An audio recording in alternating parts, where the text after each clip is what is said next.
అన్నిటికన్నా important point, ఆడవాళ్ళకే మేము న్యాయం చేస్తున్నాం అనుకుని వస్తున్న ఈ అమ్మలక్కలందరినీ అడుగుతున్నా, అమ్మా మీరు ఆడవాళ్లే, నేను ఆడదాన్ని, ఆడవాళ్ళ కోసం నేను నిలబడతాను. మీరైతే ఎప్పుడు మొహాలు కూడా కనిపించలేదు, కనీసం మీరు సడన్గా వచ్చేసి తెర మీదకి వచ్చి మమ్మల్ని తిడుతున్నారు, వాళ్ళని తిడుతున్నారు, అందరిని తిడుతున్నారు, అయినా సరే పర్వాలేదు. మరి ఈ అమ్మాయి తల్లి ఆడదాన్ని, నా కూతురు ఆడపిల్ల, అలాగే నేను ఆడదాన్ని, ఆడవాళ్ళని ఇట్లా బాధ పెట్టకండి, ఉసురు పోసుకోకండి అని మాట్లాడే వీళ్ళంతా ఆ భగీరథ తల్లి కూడా ఒక ఆడదాన్ని ఎందుకు గుర్తించట్లేదు? ఆవిడికి మాత్రం మానసిక క్షోభ ఉండదా? కొడుకుని అత్యాచారం చేశాడు, నిందితుడు, క్రిమినల్ అని ఇట్లా మాట్లాడుతుంటే ఆ తల్లి మనసు మాత్రం అనిపించదా? అంటే ఆవిడ ఆడదు కాదా?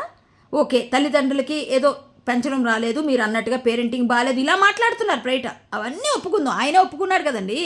నా కొడుకు తప్పు చేసినా కూడా నేను శిక్షిస్తాను, శిక్షించండి, న్యాయస్థానాలకి నేను అప్పచెప్తానని చెప్తున్నాడు ఆయన ఆల్రెడీ చెప్పాడు.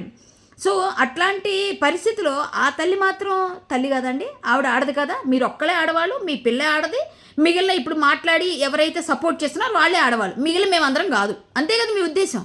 అంటే ఆడవాళ్ళకి మీకు ఒక న్యాయం, ఆవిడకి ఒక న్యాయమా? ఆవిడకి కూడా మానసికంగా క్షోభ ఉంటుంది కదా, బాధ ఉంటుంది కదా, మరి అదెందుకు మీరు మాట్లాడట్లేదు? మిడిల్ క్లాస్ అని మాట్లాడే మీరంతా కూడా ఆవిడ చెప్తున్న లెటర్లో ఏమొచ్చింది, ఇంకొంతసేపట్లో హీరింగ్ ఉందని తెలిసి ఇప్పుడు ఆవిడ రిలీజ్ చేసింది ఒక లెటర్. ఏమని, నా కూతురికి నాకు అన్యాయం జరుగుతుంది, మేము మిడిల్ క్లాస్ ఫ్యామిలీ అని పెట్టేసి.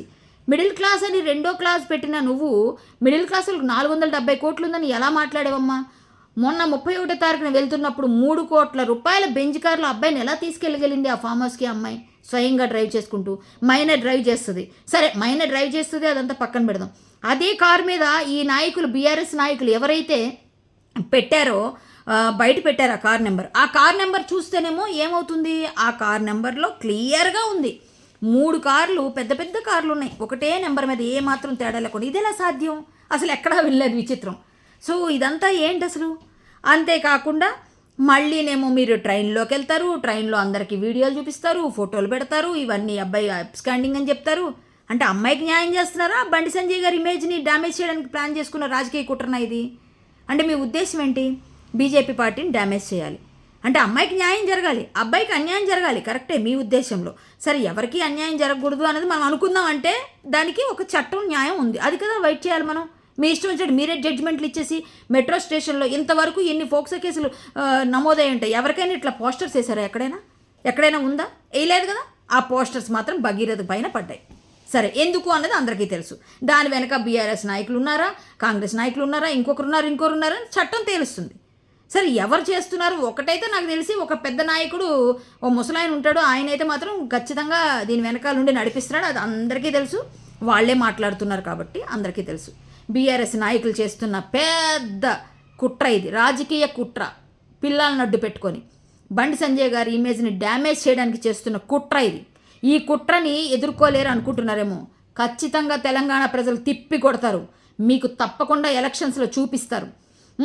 మళ్ళీ ఎక్కడ పడితే అక్కడ పోస్టర్లు అంటించారు. ఏంటండి, అమ్మాయికి మీరు న్యాయం చేయమని అడగడం బాగుంది, కానీ కోర్టులో ఇంకా కేసు ఉండగా, సిట్లో విచారణలో ఉండగా మీరెవరు అన్ని తీర్పులు ఇచ్చేస్తున్నారు? ఇంకెందుకు అవన్నీ క్యాన్సిల్ చేయమని చెప్పండి, మీరే తీర్పులు ఇవ్వండి, మీరే చేసేయండి అన్నీ. మీ నాయకుడు ఫామ్ హౌస్లో కూర్చుంటాడు, అక్కడ నుంచి మాట్లాడతాడు, మీరు అందరూ కలిసి మాట్లాడండి ఒకేసారి. ఆయన ఇచ్చిన ఇన్స్ట్రక్షన్స్ ఫాలో అయిపోయి మీరు ఇష్టం వచ్చినట్టు మమ్మల్ని అందరినీ తిట్టేస్తారు. మీరు ఒక్కరే ఆడవాళ్ళు, మరి ఇంకెవ్వరు ఆడవాళ్ళు కాదు అసలు. బండి సంజయ్ గారి వైఫ్ మరి ఆడావిడ కాదు, ఆవిడకి పెయిన్ రాదు, ఆ కొడుకు బాధ ఆవిడకి అనిపించదు. అంటే తప్పు చేసిన వాళ్ళు వెనక వేసుకొస్తున్నారని కాదు, మీరు చేస్తుంది కూడా తప్పు. కాబట్టి ఎందుకు అంటే మీరు ఈ పోస్టర్లు అంటించడం వల్ల నేను ఈరోజు మాట్లాడుతున్నా. ఆవిడ మిడిల్ క్లాస్ అన్న ఆవిడ 470 కోట్లు ఉన్న వాళ్ళకి 3 కోట్ల రూపాయల కారు ఎక్కడి నుంచి వచ్చింది? ఒకే కారు, ఒకే నెంబర్ పైన 3 కార్లు ఎలా వచ్చాయి? ఇవన్నీ కూడా చెప్పాలి కదా. మరి ఆవిడకి ఎంత పెయిన్ ఉంటుందో యువతల వాళ్ళకి కూడా పెయిన్ ఉంటుంది. ఇప్పుడు మమ్మల్ని తిడతారు, ఇంకోళ్ళు తిడతారు, అంటే తప్పులు అమ్మాయిలు చేస్తే మాత్రం వెనకేసుకొచ్చేయాలి. 3-4 ఉన్నాయట సర్టిఫికెట్లు, మరి ఏదో తేలనివచ్చు కదా. ముందు మీరెందుకు డెసిషన్స్ తీసుకుంటున్నారు? మీరెందుకు ఇచ్చేస్తున్నారు అందరికీ? జాగ్రత్తగా ఒళ్ళు దగ్గర పెట్టుకొని పనులు చేయండి, లేకపోతే కబడ్దార్, బీజేపీని తొక్కాలని చేసే ఏ పని కూడా మేము పారనీయం.